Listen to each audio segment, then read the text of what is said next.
from lack of jobs here at home.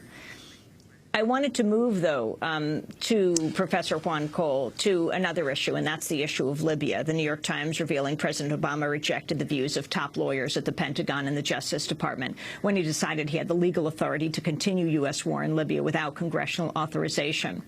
In an interview on the PBS NewsHour, Senate Majority Leader Harry Reid said he supported the president's decision nonetheless. The War Powers Act has no application to what's going on in Libya. None.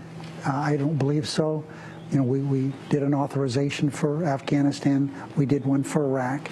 But we have no troops on the ground there, and this thing's going to be over before you know it anyway. So I think it's not necessary. That's Senate Majority Leader Harry Reid on PBS. Juan Cole, one of your most recent pieces is Top 10 Ways Libya 2011 is Not Iraq 2003. What about what President Obama is doing in Libya? Yeah, well, I have a more recent piece on the top 10 mistakes that have been made in the Libyan war, and one of the issues that I have is that I think President Obama ought to have gone to Congress for authorization for this war.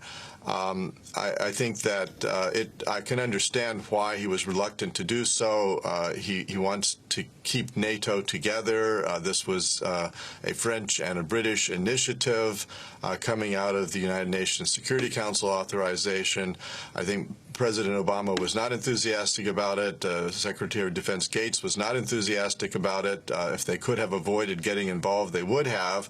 But I think that they were afraid that if the U.S. went back to NATO and said, well, we can't help take out anti-aircraft batteries for you, and we're going to expose your planes to danger because we're just not going to get very involved, then you know, they would have said, well, we're helping you in Afghanistan, and you know, you've got long-term commitments to us.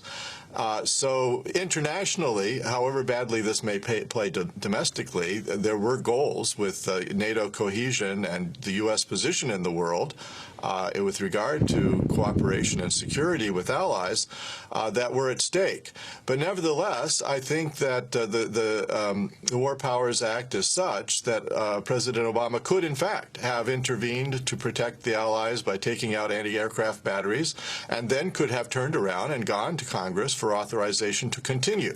And that's what he should have done. And not doing that has damaged the legitimacy of the war in the eyes of the American people.